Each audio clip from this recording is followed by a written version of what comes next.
Today's guest is Helen Thorn, author of How to Face Big Change and Come Back Stronger, and one half of Scummy Mummies. We're talking about what happens when life doesn't go to plan, divorce, identity shifts, and how to rebuild when the old map stops working. Helen, thanks so much. Good to see you. Hello, and I'm just seeing my face on the camera, and I wish I'd put some makeup on. But anyway, You look fantastic. I'm literally facing changes. Right, well... Oh, it's so nice to see you. Thank you for having me. It's so nice to see you, and I've wanted this one for ever since I met you. So we met in a TV studio on the Vanessa Feltz show, and ever since I met you and you were talking about the book, I was like, oh my god, this is just perfect for my podcast. Because this podcast is all about navigating life, especially in a modern setting where everything is just so confused. It's so hard to navigate. The title of your book couldn't be more perfect. I mean, How to Come Back Stronger. So I really want to get into the book, but I really want to start first, I think, with divorce. This is very interesting because we're hearing less people are getting married these days. So you would hope that means, oh, well, they must be really sure, and, you know, divorce maybe must be going down too if people are getting less married. But also that just shock of, you know, people just avoid divorce. And I actually hear more things from people that just try to make this relationship work, and actually maybe sometimes divorce could actually be a good thing. It's like, look, we've just tried this into despair. But tell me and the listeners a little bit about your divorce, and what that journey was like. Yeah, so I mean, like most people, I never intended to get divorced. I was pretty keen to stay married. I kind of took my marriage vows quite seriously. So I was with my ex for 22 years, and we had been married for 10 years and had 2 children. And it was in March 2020 that I discovered he'd been having an affair, and an affair for 4 years with someone he'd met online. And she lived in Canada. So he used to have these work conferences and work trips away, and I never questioned it because you trust the person you're with, don't you? But I found out he'd been having an affair through discovering a love letter. So it was a very instantaneous thing, and the fact that I discovered it and he hadn't come forward was a really big shock, and I had no idea it was coming, and it was just before the pandemic, so my life kind of blew up in a series of ways, both the lockdown, but yeah, I think everything went into sort of questioning, because I was like, well, if he was so good at lying about that for 4 years, were there other affairs? So all of my past and my history with him suddenly was poisoned in a way, and my future, which I thought, the trajectory I was on, disappeared overnight. So it was huge, and I had a proper crash. I had a proper, got pretty good at smoking, got pretty good at drinking, made all the wrong choices, but I was in that sort of survival mode, and I think, very much avoiding pain and keeping myself together and propping myself up with all the bad things, sex, booze, fags, the whole thing. So I was in a big old mess, but it was actually during that time which I wrote my first book, Get Divorced, Be Happy, and it was very cathartic. And by going through this change, I suddenly found myself in a new community of single parents, which is a beautiful community and very welcoming and supportive. And I really started to find myself, and it was that shift. And I think for anyone going through that first year, you go from thinking, oh, what is this taking away? Like I've had to mourn my marriage, and I'm no longer half of something. But I think the switch sort of came in my divorce when I started going, oh wow, I've got a blank canvas. I don't have to compromise my life. I can start making these choices just for me. So that was really good. Well, I don't want you to say anything that will get this podcast sued, because obviously this is about another person that's not here to defend themselves. But I guess I'm interested in, from your perspective, the marriage was working. From his, clearly it wasn't, which is like, oh my God, we weren't on the same page. Like, what did he have to say for himself, if you're able to share that? Yeah. And I have written about it, and I've spoken about it on podcasts and things like that. So don't worry, you're legally safe, Lewis. Oh, thank God. I really don't want to be sued. Nobody wants that. No. But I think it was the old cake and eat it. And like when I asked him, I said, why? And first of all, he said, well, you had Ellie, the other scummy mummy, and I had no one. And I said, well, I wasn't fucking her. Like, we were colleagues and happened to be friends, but also happened to be having a really good time, Yeah. And I think I think there's two types of people in relationships, those who can be happy for you and those who see your happiness as taking something away from them. And I think when I did some research into it, I spoke to a couples counsellor from Relate, and she said when contempt comes into a relationship, that's it. You can't go back. It's doomed. Like if someone feels such contempt for the other person, it's really poisoned. And I think that is what obviously I experienced, but I was sort of blocking it out. And he said, look, no, I didn't find you beautiful, but you were so good with the kids and you were great with friends. So I think he just didn't see an issue. As long as I didn't know about it, if he was just getting what he wanted over here with the other lady and playing family man 70% of the time, and seemingly the wife was happy because she had the house and the kids and that life, then there was no issue. But I think what he failed to think was that I was robbed of proper love. I was robbed of proper desire and romance, and he gave that to somebody else. And maybe he'll never see that. Maybe that's how people who have affairs live with that, because they feel like they're performing well and ticking all the boxes of dad, husband, provider, and then being a dirty, cheating rat over there. So I think it's interesting, and I think that's the thing, that some people can really compartmentalize that. Yeah, it's interesting. And sleep at night. Do you know what I mean? Yeah. Yeah, I mean, something you said there was about desire, and I think a lot of times when we talk about this topic of divorce and cheating and all those kind of things, like, I think that a lot of the focus is on they had sex with this other person, but I don't think that's almost like a byproduct. It's actually about desire. Like, how much do you still desire that person? I don't think that gets talked about enough. But I wanted to kind of get your perspective on modern relationships, because a lot of this podcast is about do the old rules still apply to the new world? And obviously you think of, in times gone by, your grandparents, well, they were just, married at 16, died married at 95. There was never a problem that anyone heard about. Obviously, there's things going on that we don't hear about. But there was certainly less pressures. It wasn't kind of like, you're not listening to me, you're on your phone or whatever. Do you think there's more pressure on modern relationships to succeed now? Is that why we do see so many people breaking up and people not able to have those long relationships now? Or is it that we all want more for ourselves? Like, what do you think it is, that why there seems to be this trend that a modern relationship is much harder than it used to be? I think you're right. I think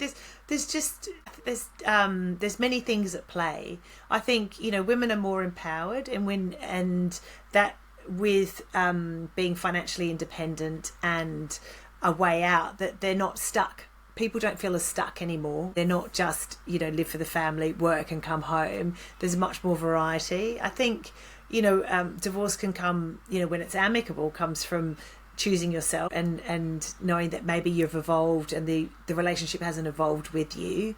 I think there is a lot of pressure that we put on ourselves, and there's a lot of temptation. Like, would my ex-husband, have had an affair if he couldn't have found all these women online?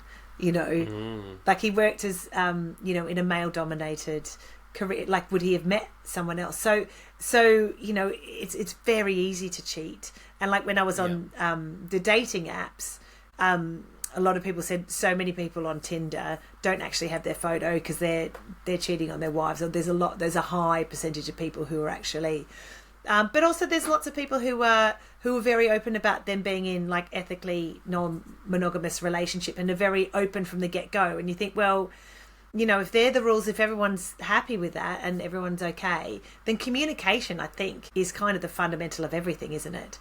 It's when you stop communicating, that's probably when things go sour. Do you think, I'm not asking if you're a romantic, but do you think it is possible to have sort of, 50-year marriages these days with all of these different, because marriage, used to be the dad sold the wife to the husband, basically. Yes, it didn't matter if it wasn't about anyone being happy. It was a business deal. And exactly. She's off my hand. Someone else's problem. There she goes. Yeah. Then those pesky women went and got rights. Then Disney came in and sold us all of this, all of this. But, I joke, obviously. But we're talking about marriage as an institution that was never really designed to make everyone happy for 50 years. It was just, this is just what you did. Yes. So now we have all these lenses and pressures on it and all these distractions we just talked about. Like, do you think it is possible for people to really make this work? I think there are, but I don't think it's as possible for everybody, because people are going to change and life changes. So I'm sure there are those people, but it's a very small percentage who are going to be in love. And, when people, there's so...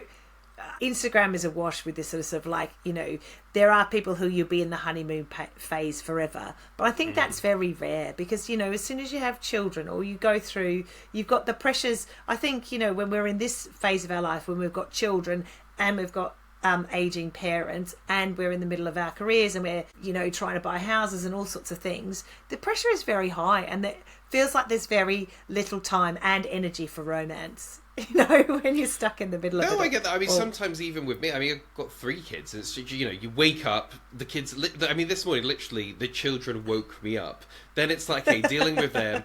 Then it's work. Then it's, okay, play with them, to have some time with them, eat. Time. It's sort of like 9:30 when you get to be an adult. It's like, it's not a big window, considering I go to bed about 10:30, 11 to fit in being an adult and having a relationship. It's tough when you've got kids. Yes, it is. It absolutely is. And then, when you get older, you're just more tired. So I think that it's a very unrealistic expectation. But then I remember my mum and dad were married for 60 years. And, my mum passed away a couple of years ago, as you know, and she said, look, you always love them, but you go in and out of being in love with them. And I thought that was quite an interesting kind of look at it, because I'm sure, we all have times where with long-term partners, you can be back in love with them and feel all the flutters again, and other times it feels very functional that you're in a business, like you do the bins, I'll do the spaghetti bolognese, it's your turn to, hang out the washing, that kind of thing. It can get very pedestrian. I think, I'm interested. Maybe I need to go into business with creating some sort of AI app where, because, communication is like the biggest problem sometimes with relationships. It's like asking AI prompting you to ask your partner the right questions and to make that and to an alert on your phone, like, you haven't had a one-to-one conversation with your partner about how the relationship's going in 4 weeks, like you need to schedule this. Like, I feel like there might be something in that, like a kind of keeping the romance alive AI app, which is sad that we might need to have that, but I feel like it would be useful because, as you say, life gets busy and things get deprioritized. So yeah, and like a little fairy godmother for your relationship. AI fairy going. Godmother. Go on, buy them some flowers. Yeah. Before we move off divorce, I think the biggest thing that I want to get to, especially in the lens of this podcast, is not so much the emotion of having a divorce. So I think we all know how hard that must be, but almost the identity shift. And, suddenly you go from being a wife in a happy marriage to you're single, you're divorced. And how do you almost trust yourself with your decisions? If you're like, well, I went all in on this and that wasn't right, like, how do you trust yourself to make those decisions and know what you want to do next? Yeah, I think for me, like, the pendulum shifted, like, quite extremely the other way. Like, for the first couple of years, I was out dating a lot and I was like, I don't want to have another relationship because, I don't want to be hurt again. So I did a lot of, I was such a good girl. I got together with my ex when I was 19. And where did that end up? So, I just wanted like one night stands and then that would be it. And I had like a whole lot of blokes I could go, right, you Friday night, you Saturday night, done. And it felt very, it felt ideal. Like, I was like, I love my girlfriends, I love my kids. When they go to their dads, I can have, a lovely time and they can get an Uber at 2 and I can wake up in my own bed, all that sort of stuff. So I sort of shifted that way for a while, and I think it was fun and it was empowering in lots of ways. But also, I guess my sense of identity and who I identify myself at. I wanted to be this kind of successful single person that I wasn't going to, this was the making of me. And I think I wasn't being vulnerable enough. Like, I am romantic and I do like having a partner. I do like quiet nights in. But I think it was a way in which I detached myself from the old version of me. And I think lots of people do it. In the most unfeminist phrase, lots of my girlfriends have been through divorce going, you had to go through the slut phase. Just get it all out there, in and outs, that sort of thing. I often say that in our live Scummy Mummies show. I'm like, where are my single queens? Who's going through the slut phase? And they're like, woo, woo! It's like, wow, okay. Let's swap some dick pics. So it's a thing. And also I think there is a thing about being quite, empowered sexually as a woman and as a woman in your 40s and a mother, like, because, people don't think about like that. I'm allowed to have desires and allowed to want sex and enjoy that. And so, so I just I probably swung around a bit, and then I think it took me a few years to sort of settle down a bit and find out who I was, and not always fill my calendar with so many things either. That having quiet and wanting peace and solitude was actually a really good thing for me as well. And so and I love being a single parent. I think I really feared it for a long time, and that, oh my God, how am I going to cope? But actually, and as my kids have got older, they're lovely things. So yeah, I know that I made a lot of mistakes, and I probably will still make mistakes, but I've got a much more self-compassion for myself, I think, through all that. So if someone's listening to this, they found it because a keyword and it was divorce, and they've either decided themselves that they are going to get divorced, or their partner has said, we're getting a divorce, and they're just broken at the thought of it, don't know what to do, what would be sort of your advice to them? I think one of the best bits of advice was that it's people saying it is really shit and hard, and you're going to be sad, but ask for help, and also find someone else who's walked that path, because I think it can feel really isolating if you're the only one who is going through divorce. Like, find your tribe and find your community online, or in real life. I think that's really important, and someone that you can, who has whether that's a therapist or someone that that you can keep saying the same things over and over again, because you feel like you do, where you have like credits with friends and you're like, I need to be able to say this again and again, and that you don't just get divorced once. Like, you have to keep making those decisions and harness your anger. Find good ways of like getting those big feelings out, like whether that's stomping in the wood. Someone said print out a picture of your ex and put it on a pillow and give it a good bash. Okay. Yeah. A therapist told me that. Yeah, that's good. Or find previous possessions of them and put them in the bin. That's quite good. Do some physical things. I think getting outside, physical movement, that's all very, very good. And also have a laugh every day, because I think that's one of the really good things for your nervous system. That's just laughing at cats. It can be a really good circuit breaker, because it can all feel too much. Silly dance, that kind of thing. Get it? That's a very long answer to your question, Lewis. I'm really sorry. No, but this is great, because I think if someone is listening to this, they can almost write down a list of, bashing the pillow didn't work, maybe I need to find my tribe. I mean, how does that go? Do you just slide into people's DMs, not with a dick pic, but being like, hey, saw you got divorced, want to be mates? Like, how does that work? There's quite a few Instagrammers who are single parents. There's the Gingerbread Charity. There's the Frollo, Frolo app, and they post lots of stuff about single parenting community. And there's Facebook groups as well. And I think there's meetup groups for single parents. So there's that as well. And there's lots of really good podcasts for single parents as well. And I think just feeling seen. A psychotherapist in my book said, you want your pain to be witnessed. And I think that's really important, that, and don't ever feel ashamed or that you have failed in any way, because relationships do just change, and sometimes they stay together and sometimes they don't, and that's not on you, and it's not a failure. Yeah. Well, let's get into your book now, How to Face Big Change and Come Back Stronger. I have a copy as well, and I said to myself, have it so you can show it on camera, and I've left it in the other room, and I'm tethered to all my tech, so there we go. Perfect. Ta-da! One I prepared earlier. There we go. Love it, in Blue Peter style. So, the book includes stories from other women that have kind of faced life's biggest challenges. So when you were kind of like hearing those stories and putting them together for the book, like, were there any trends you saw? Was there anything that really surprised you from other people? Yeah, so I guess the inspiration for the book was that I wanted a book for primarily women about what is it that going through big change gives you? What is it that you discover about yourself? How do you navigate it? How do you live with pain?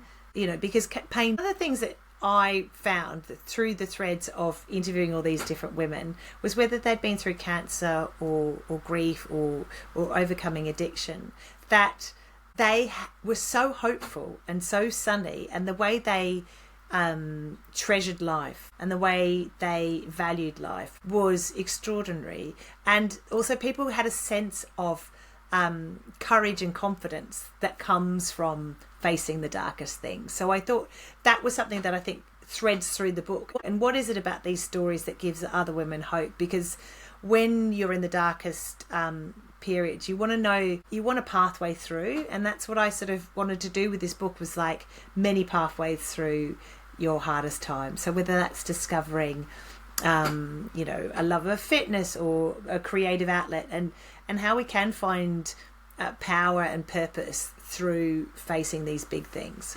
One thing that I have noticed with people that have gone through things, so in the last episode we had someone that had meningitis and almost died, and one of the things that I put to him was, do you feel pressure as a survivor now to make every day count and to be some sort of inspirational version of yourself? Is there anything in that where people put a lot of pressure on themselves to kind of overcome something quickly, or to be like, I've gone through this and now I am, the ultimate version of myself? Yes, and it was interesting you say that, because when I interviewed Rosamund Dean, she had survived breast cancer, and she said there is, especially within the cancer survivors community, there's this like, oh, do I have to treasure every single day? Do I have to feel #blessed every day? Am I always going to be happy that the sun's shining? And I think that's, she said, you do appreciate the smaller things in like, I get to pick my children up from school. I could have not been here, but also it isn't sunshine and roses all the time, but there is an increased resilience. There is like, well, I've got through this, I can get through that. Like, you don't sweat the small stuff as much. But yeah, it doesn't mean you're constantly going, well, what else can I do today? I'm going to climb Mount Everest and I'm going to be courageous. That's exhausting for both yourself and everybody around you. I think, what are they doing next? No, I'm not going to sponsor you for another fucking marathon. Shut up. Love that. You talked a little bit before about, obviously, after you came out of the divorce, it was, dick pics and chain smoking and drinking, and I guess in a sense you felt like, well, I've come through it, whereas now you are asking everyone to sponsor you for your marathons and stuff. So I am that guy. Once someone has gone through something and they almost think they're fine, but actually it turns out, oh, maybe that was a bit of a reaction. Actually, I'm probably a little bit more comfortable over here now. Like, how does someone tell between that sort of false sense of getting through things, or not false, more like a level one of getting through things, to where they actually want to be? How do you know the difference? Well, I think what I found really useful was I interviewed this psychologist in the book called Dr. Rachel Master. And she said, check in with yourself where the decisions are coming from. Are the decisions that you make coming from fear, or are they coming from love?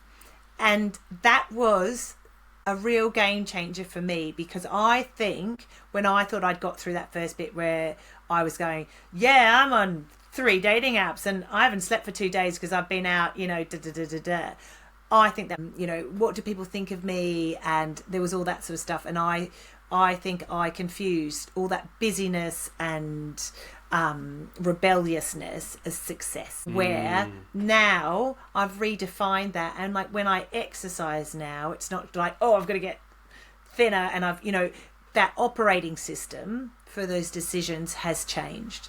It's like, what's good for me now? Well, maybe that's just having a day off. Maybe it's not going to another event, or trying to be doing everything for everyone. Maybe the best decision is actually having a rest and some quiet time and reading a book. And so I think that was the big transition. And I think for a lot of people going through divorce, the prospect of spending a lot of time with themselves, they don't want. And I know that energy. It's like, I don't know how to be if I'm not with my children, or if I'm not at work or whatever. There's a real fear. And I think, having a phone is one of those problems as well, is that we can always be stimulated. We can always get the dopamine hits, or buy something, or order something or whatever. So I think that's the real, you think you want the storm, but you actually want the calm.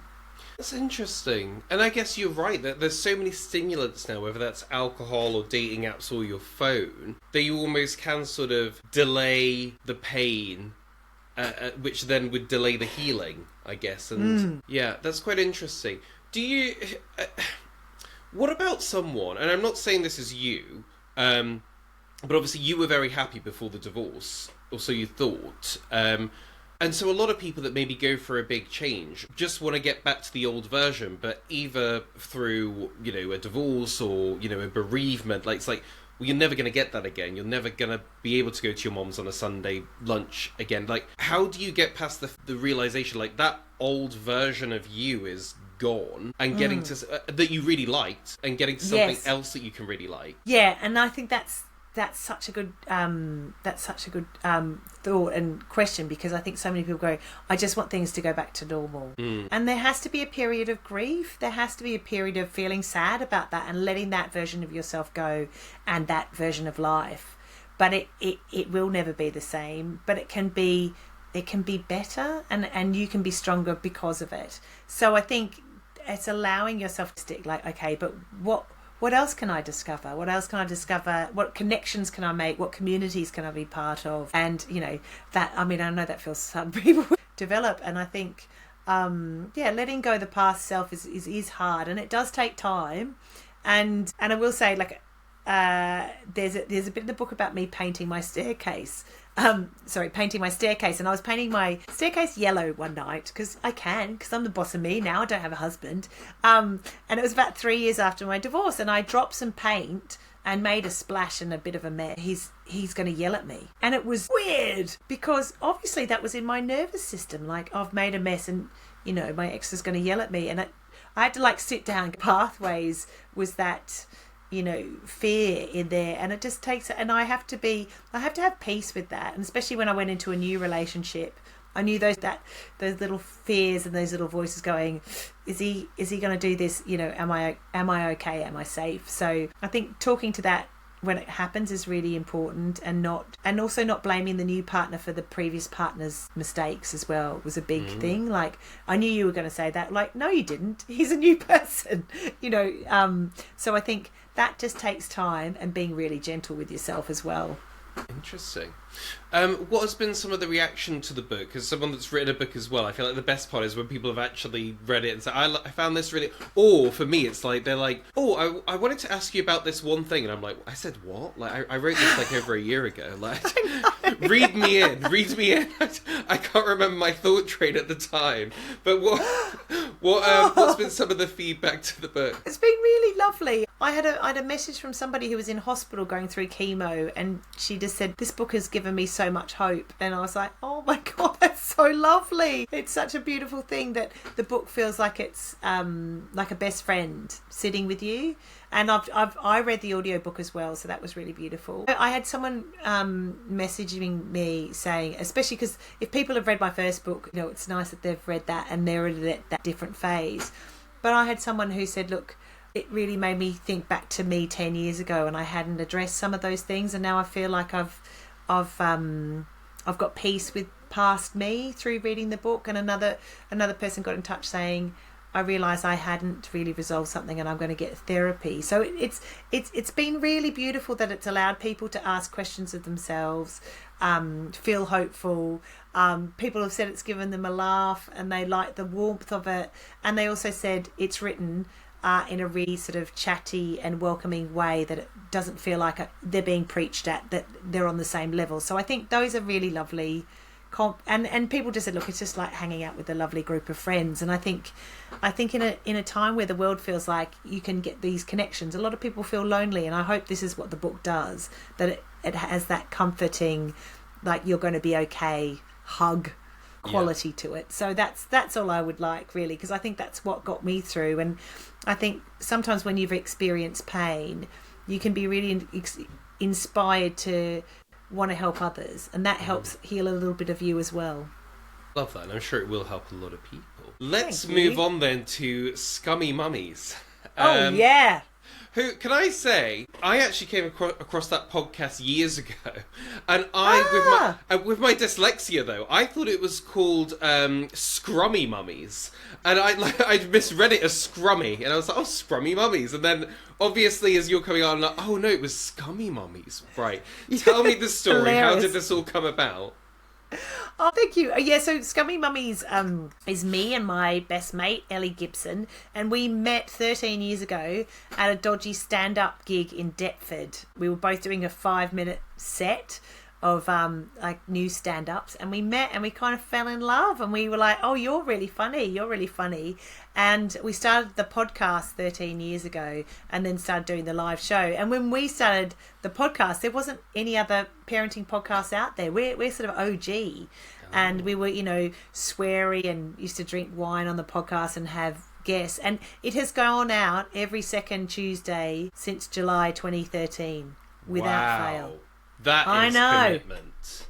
That's a long time. That 13 is years so of much. podcasting. Yeah. So, and look, we still record it at Ellie's house with the same microphone. We haven't gone into the videos yet. We're raw dogging it. We're old school. It's like we're like on vinyl LPs. But yeah, so what started as sort of just two, slaggy women with toddlers talking about the realities of parenting has gone on to, doing the podcast and then doing the live show. And now every year we tour we do about 50, 70, 80 shows a year around the country in theatres. So we write big shows that we tour to big theatres. Yeah, we just have a lovely time. It's great. And over the years we've written articles. We wrote a book together called Scummy Mummies. And Ellie's amazing. She's a video games journalist and she had her own TV show. She was part of Dara O'Brien's Go 8-Bit video games show. So we've both had different aspects of our career. I think one of the things that endures is that we make people feel normal. We say, look, it's all right. It's okay. It's okay that you've had pizza 3 nights in a row and that you haven't seen the top of your kitchen table for 2 years. It's all right. It's okay. You're going to get through. Is it okay?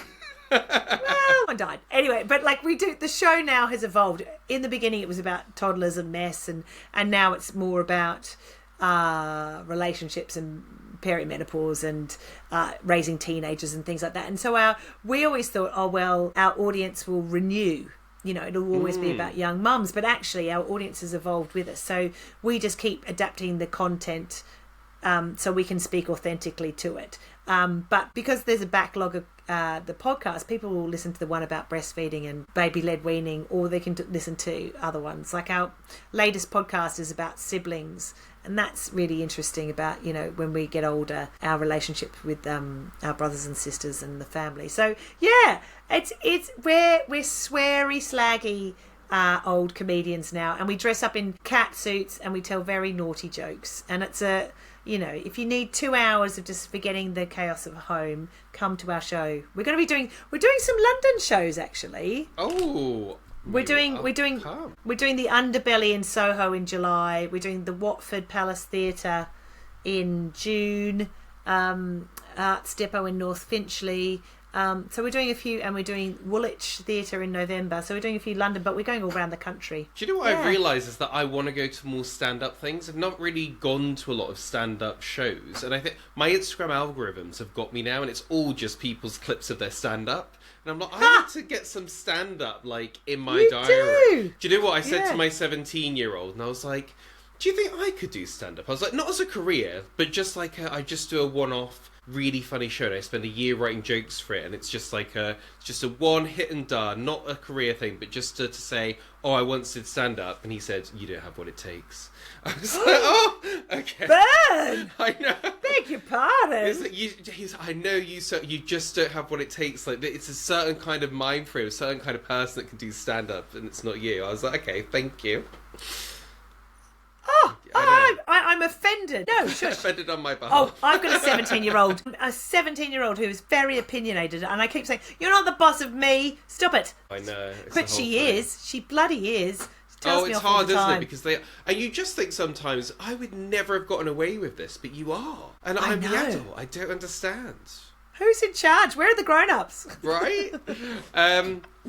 What I quite like about the podcast, though, and the things that you've talked about on it, is I do think that there is sort of a bit of an impossible standard on parents sometimes now, especially if you look at Instagram. And I'm like, looking at Instagram, it's like, oh, as a dad of 3, I woke up this morning, had sex with my wife, then I worked out for 3 hours, then I got all the children ready, and they were all immaculately dressed, then we dropped them off, then we went and picked them up from school, and we played in the park, and I taught them about gravity, and then, we all went, everything was and it's like, I know it sounds ridiculous, because I think there's a lot of, when it comes to bodies and stuff, and people saying like, oh, but Instagram, it's so impossible standards. And I look at people, I'm like, yeah, I don't have his muscles, fine, whatever. But the stuff about like, oh, parenting, like perfectly, for some reason it gets him like, fuck, right, okay, I need to like that. Like, so I actually quite like that it's almost an answer. It's like, come on, let's not put that much pressure on ourselves. No, and barely, like, I think if my children are almost clean, if they're almost fed, if they've almost done all their homework, it's okay. And that's realistic. And I think what people have really appreciated is like when we've, even when we just share a post of like all the clean clothes on the bed at like 9 o'clock on a Sunday night, and we're like, they are not going to be put away. They're actually just going to go on the floor, and then I'm going to deal with that tomorrow. Like people are like, oh my God, that's what my house looks like. Thank God. And, some people are neat, some people organise, some people, have a full, spreadsheet of craft activities for their children in the school holidays. I am not that guy. I cannot do that. And especially as a single parent as well. So I think it's good to have a variety. Like, it is probably, some people might like looking at Instagram and seeing people's neat houses, but, it may not mirror their own. That's okay. And what's your experience been like of obviously bringing in a partner, and now there's a step parent? To someone that I became a step parent at like 25, and he was 7 at the time, so that was like a whole different thing. And I actually think now that he's 17, and we're almost coming to the end of his childhood in the next year, I guess, like, oh, I would have done that differently, I would have done this differently, but actually I think I did a decent job. But it's an interesting thing of like coming in as a step parent. How did you navigate that? With my partner, I really, do you know what was really nice is because his mum died when he was 12, and his father started dating. So he knew from the perspective of my children what it's like when a parent dates someone new. So we were very gentle. Like, we didn't introduce the kids to him. It took us about 7 months. And then we waited another sort of 6 months or so for him to stay overnight. And they were there. And then we waited another 6 months before we all went on holiday together and things like that. So we've done it. And, very much being led by what we thought was right for the kids. And what's interesting, though, he doesn't have children. And that's the only point of tension sometimes. He's like, what do you mean that Hugo doesn't eat the same dinner as Arlo? Like, you should just all eat the same. That's how I was brought up. I was like, well, it's just easier if Hugo has a pizza. It really, believe me, really. Do you want to go there? Do you really want to go the same there? In my house. It's always much easier if Hugo just has a pizza. Do we really want that battle? No, nobody wants that. Like, on Christmas, he had a ham sandwich. We're fine. No one died. We could have a fight about him finishing his turkey and all the things, or we could have another glass of wine and eat all the food we want to. He eats it. We're all happy. Yeah. So that would be, And But also I think he's added this. He's so gentle, my partner. He's lovely. He's Spanish and he's sweet, and we've been to the Canaries for us all to meet the family and everything, and he's a completely different energy to their dad in terms of his personality and his worldview, and now my son is 14, like calls him up and said, oh, I need your advice on this, and he really turns to and my daughter shares this love of music. I don't know, they're like, this Dojo Cat and blah blah blah. I'm like, I've got no idea. Have a lovely time. Go and listen to that together. So it's really nice that he's had those connections, and we don't live together yet, but it will happen one day. But also he lives 10 minutes down the road. It's highly recommend. Yeah, it's lovely. I've heard of this. Yeah. Yes, it's very good. But I was fearful. I was fearful about introducing the kids, because all the guys I dated before him, very not appropriate. But I sort of knew with him as well, and he has really appreciated having a family. Like on Christmas, I said the kids will wake up at 5. Maybe 6, and we all wear matching pajamas and we go down and we do presents and have, and he's like, oh no, I want to do that. There was a real sort of wanting to have that family experience, so it was really sweet, actually. Love that. And children, really quite similar to the marriage where what we started off talking about, is there is so much pressure on parenting now, because like with the marriage thing, well, it used to just be a business arrangement between father and husband. You used to have, and so I do sometimes take a bit of umbrage with the boomers or generations that are like, well, we didn't struggle. I'm like, yeah, of course you didn't, because you were like, get out the house, come back at sunset, and you had a village, and everyone, where are my children? Oh, they're at the neighbour's house having dinner. Just doesn't happen now. And then you add the lens of, I'm not going to say Disney in this sense, but, maybe the lens of social media. It's like, oh, look how active I am with my child, and blah, blah, blah. It's like changed so much. Like, how do you navigate knowing, like, actually, no, I do need to sit with them, do their homework, and actually this stuff doesn't matter, and actually still feeling like you're a good parent? Because there'll be weird things, like my youngest is turning 4 at the end of the month, and I saw one of those little cars that they get in and drive, and I was like, oh, I never brought him one of those. Oh, he's probably too old for that now. Like, that's gone. I'll never do that. And such a weird thing for me to be walking around being like, I've missed that. Like, oh, what else? And then I haven't taken them on enough international holidays.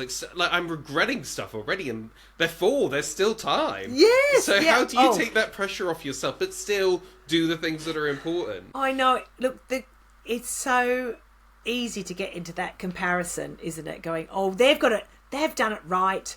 Their kids are nice. Their children are nice. Their kids don't have to have 4 separate meals. Oh God, I failed. Oh God, if only. I think it's very normal and very natural. And I remember my mum saying to me, she said, the way you parent now is so public. People didn't know what was going on in everyone else's house. They didn't know each other's business. They just got on with it. So I think our parents didn't have that stress that we're going, oh my God, oh no, we need to go on a hiking holiday. We need to do the Camino. We haven't done enough outdoors or all that sort of stuff. Oh no, my friend's kids at grade 5 violin at age 8. We should have started music lessons 3 years ago. It's a nightmare. It really is. And it really is. You're saying, I'm like, my daughter's 5 and I'm like, we need to start her on Spanish lessons. It's like, oh my God. I know. Sometimes we need to give ourselves a good old slap. Really, we do. It's fine. Kids just want they want you to be there. They want, they need feeding, need washing occasionally. Love is the most important thing, and that sounds so cheesy. I think my kids, especially when they're doing homework, like GCSEs and A-levels, they're just like me to be sat on the couch, and I'm like, do you want me to do my emails here? And they're like, yeah. And if they need something or whatever, it's just sort of like, they don't want you hovering. They don't want the lectures, but they just kind of, it's nice to be nearby. Yeah. So I think that's quite sweet, actually. Boundaries. They do want you to say, as long as they think they don't, but they do want you to say no and keep them safe and so I think that's it. But surely there's no parents out there thinking, yeah, fucking nailed it, yeah, done it, A-star parenting. I think we've all got moments of doubt. How can we not, when we're just awash with all that's like, oh, I should have gone down that, should I be the sporty parent or the academic parent or the, whatever. Anyway, yeah. Love that. Helen, this has been so much fun. I've really enjoyed this. Darling. I'm so glad you agreed to do the podcast.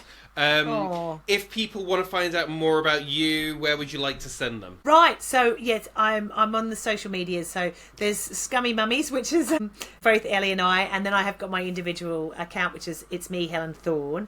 I'd love them if they want to buy a copy of How to Face Big Change and Come Back Stronger. It's also on audiobook and ebook. Yes, it's available all good bookshops and all those sort of things, but it's also a lovely book to give a friend who's going through a tricky time. Someone said it's a nice way to say I love you to a friend who might be going through a tricky time as well. So yeah. Right, well, thank you so much. Subscribe for more content.